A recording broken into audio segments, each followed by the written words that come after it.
بسم اللہ الرحمن الرحیم۔ السلام علیکم ناظرین کرام۔ حضرت ابو ہریرہ رضی اللہ تعالیٰ عنہ سے روایت ہے کہ رسول اللہ صلی اللہ علیہ وآلہ وسلم نے فرمایا، 7 ہلاک کرنے والے گناہوں سے بچو۔ صحابہ کرام رضوان اللہ علیہم اجمعین نے عرض کیا، یا رسول اللہ صلی اللہ علیہ وآلہ وسلم، وہ کون سے ہیں؟ آپ صلی اللہ علیہ وآلہ وسلم نے فرمایا، نمبر 1، اللہ کے ساتھ کسی کو شریک کرنا، یہ سب سے بڑا گناہ ہے۔ شرک وہ گناہ ہے جسے اللہ تعالیٰ کبھی معاف نہیں کرے گا اگر بندہ بغیر توبہ مر جائے۔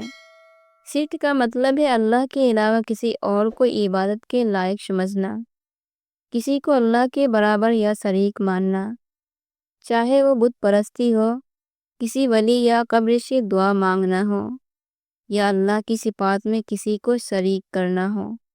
قرآن میں ہے، بے شک شرک بہت بڑا ظلم ہے۔ نمبر 2، جادو کرنا۔ جادو ایک حرام عمل ہے جو انسان کو کفر تک لے جاتا ہے۔ جادوگر قرآن کی تعلیم کے برعکس عمل کرتا ہے اور شیطانوں کی مدد لیتا ہے۔ جادو نہ صرف کرنے والے کے لیے ہلاکت ہے بلکہ اس کے ذریعے خاندان ٹوٹتے ہیں، بیماریاں اور دشمنیاں پیدا ہوتی ہیں۔ قرآن میں جادوگروں کے بارے میں ہے اور جادوگر کبھی کامیاب نہیں ہوتا۔ نمبر 3، کسی کو ناحق قتل کرنا۔ انسانی جان اللہ کی سب سے بڑی امانت ہے۔ ناحق کسی کو قتل کرنا پوری انسانیت کو قتل کرنے کے برابر ہے۔ قرآن کہتا ہے، جس نے ایک انسان کو ناحق قتل کیا گویا اس نے پوری انسانیت کو قتل کیا۔ بدقسمتی سے آج معاشرے میں معمولی جھگڑوں، انتقام یا لالچ میں جان لینا عام ہو گیا ہے۔ یہ قیامت کے دن سب سے سخت حساب کا باعث بنے گا۔ نمبر 4، سود کھانا۔ سود ایسا گناہ ہے جس کے بارے میں قرآن میں اعلان جنگ آیا ہے۔ اللہ اور اس کے رسول صلی اللہ علیہ وآلہ وسلم نے سود کھانے والوں کے خلاف جنگ کا اعلان کیا ہے۔ سود نہ صرف فرد کو تباہ کرتا ہے بلکہ پوری معیشت کو برباد کرتا ہے، غریب کو مزید غریب اور امیر کو مزید امیر کر دیتا ہے۔ نمبر 5، یتیم کا مال کھانا۔ یتیم کے مال کی حفاظت اسلام میں بڑی ذمہ داری ہے۔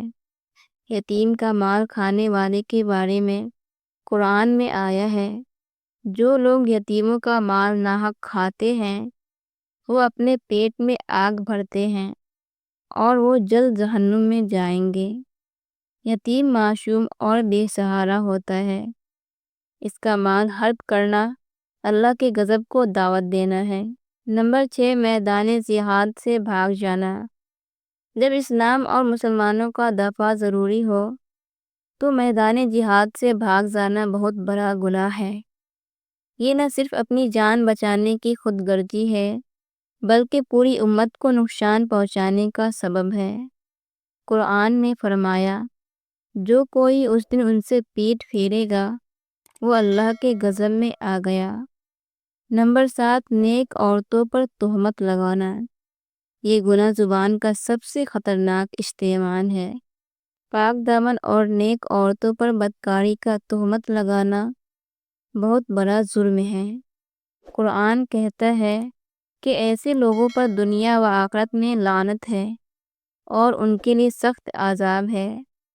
اسلام نے پاک دامنی کی حفاظت کو بہت اہمیت دی ہے اور جھوٹے الزام لگانے والے کے لیے دنیا میں 80 کوڑوں کی سزا مقرر کی ہے۔ اللہ تعالیٰ سے دعا ہے کہ ہمیں شرک سے پاک ایمان عطا فرمائے، جادو اور ظلم سے بچائے، ناحق خون ریزی اور سود سے دور رکھے، یتیموں کے حقوق کی حفاظت کی توفیق دے، جہاد کے وقت ثابت قدمی عطا فرمائے اور ہمیں زبان کی آفات سے محفوظ رکھے۔ آمین یا رب العالمین۔